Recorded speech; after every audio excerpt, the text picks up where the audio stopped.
সোমবাৰে অসমৰ কামৰূপ জিলাৰ অগ্ৰণী উচ্চ শিক্ষাৰ প্ৰতিষ্ঠান ৰঙিয়া মহাবিদ্যালয়ৰ প্ৰতিষ্ঠা দিৱস অনুষ্ঠিত হয় 1963 চনত স্থাপন হোৱা মহাবিদ্যালয়খনৰ প্ৰতিষ্ঠা দিৱস উপলক্ষে মহাবিদ্যালয়খনত দিনজোৰা কাৰ্যসূচীৰ আয়োজন কৰা হয় দিনটোৰ কাৰ্যসূচীৰ আৰম্ভণিতে পতাকা উত্তোলনৰ লগতে শ্বহীদ বেদীত বন্তি প্ৰজ্বলন কৰা হয় পতাকা উত্তোলন কৰে ৰঙিয়া মহাবিদ্যালয় পৰিচালনা সমিতিৰ সভাপতি তথা শংকৰ সংঘৰ পদাধিকাৰ ভৱেন্দ্ৰনাথ ডেকাই শ্বহীদ বেদীত বন্তি প্ৰজ্বলন কৰে মহাবিদ্যালয়খনৰ অধ্যক্ষ ব্ৰজেন্দ্ৰ শইকীয়াই শিক্ষানুষ্ঠানখনৰ 62তম প্ৰতিষ্ঠা দিৱসৰ লগত সংগতি ৰাখি বাৰেৰহণীয়া সংস্কৃতি অনুষ্ঠানৰ আয়োজন কৰিছে ৰঙিয়া মহাবিদ্যালয় অনুষ্ঠানৰ মাজতে ভাষণ প্ৰদান কৰে ৰঙিয়া মহাবিদ্যালয়ৰ পৰিচালনা সমিতিৰ সভাপতি ভৱেন্দ্ৰনাথ ডেকাই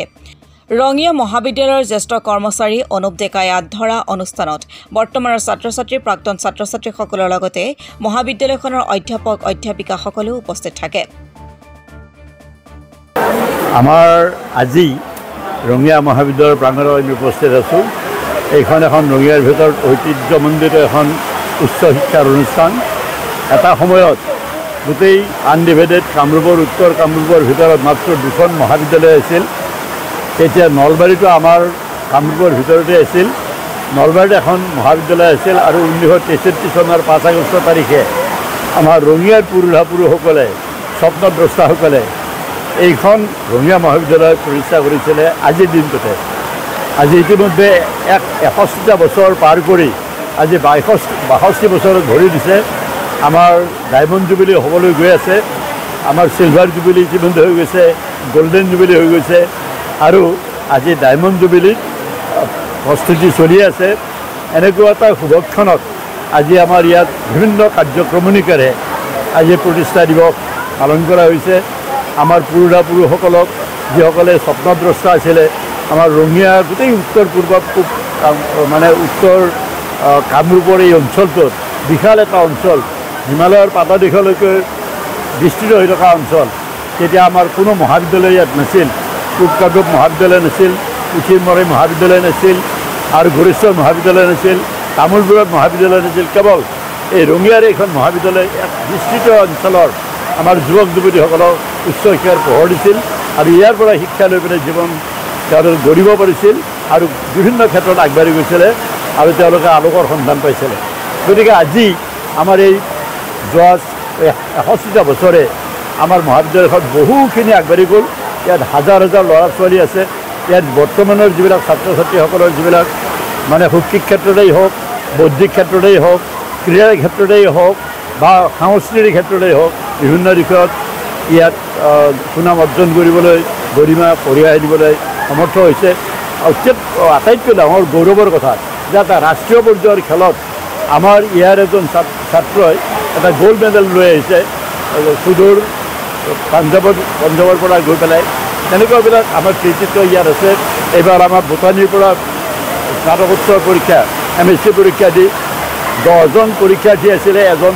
পৰীক্ষা দিয়া নাই 9জনে ফাৰ্ষ্ট ক্লাছ পাবলৈ সমৰ্থ হৈছে ফৰ দ্য ফাৰ্ষ্ট টাইম এই ধৰণে বিভিন্ন ইয়াত আপোনালোকে গম পাইছে যে আমাৰ এই ৰঙিয়াৰ স্থানীয় ছাত্ৰ ছাত্ৰীসকলে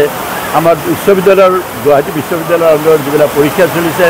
সংস্কৃতিবিলাক ফাৰ্ষ্ট ক্লাছ পাছ হৈছে বিভিন্ন দিশত এই ধৰণে আগবাঢ়ি গৈছে শিক্ষাৰ ক্ষেত্ৰত আগবাঢ়ি গৈছে ইয়াৰ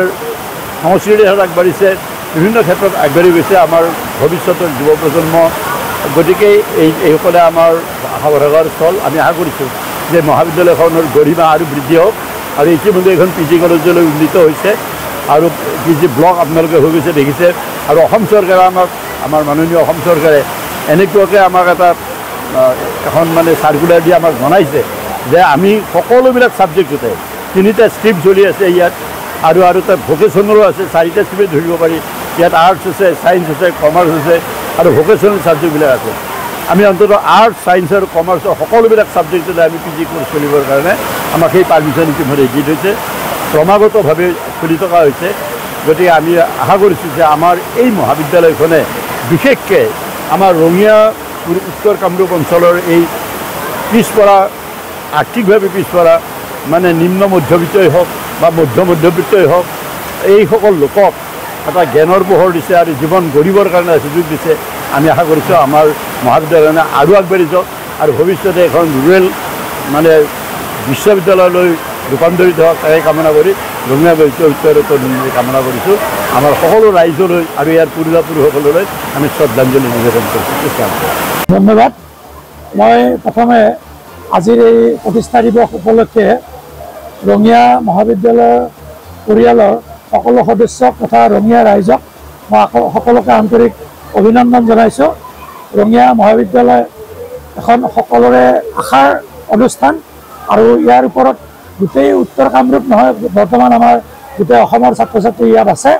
গতিকে সকলোকে মই ধন্যবাদ জনাইছোঁ। আৰু এটা কথা আমি ক'ব লাগিব যে স্বাধীনোত্তৰ কালত ৰঙিয়াৰ কিছুমান অতি উচ্চাকাংক্ষী বা অতি দূৰদৰ্শী মানুহৰ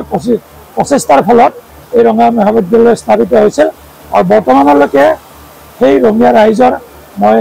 এতিয়ালৈকে সহায় সহযোগিতা পাই আহিছোঁ আৰু আগলৈকে পাম বুলি আশা কৰিলোঁ। আৰু সকলোৰে সহায় সহযোগিতা লৈ ৰঙিয়া মহাবিদ্যালয়ক অসমৰ ভিতৰতে এখন জাকত জিলিকীয়া অনুষ্ঠানলৈকে আগবঢ়াই নিবৰ কাৰণে মই চেষ্টা কৰিম বুলি পুনৰবাৰ মই আটাইকে ধন্যবাদ জনাই মই মোৰ বক্তব্য সামৰণি মাৰিছোঁ। ধন্যবাদ।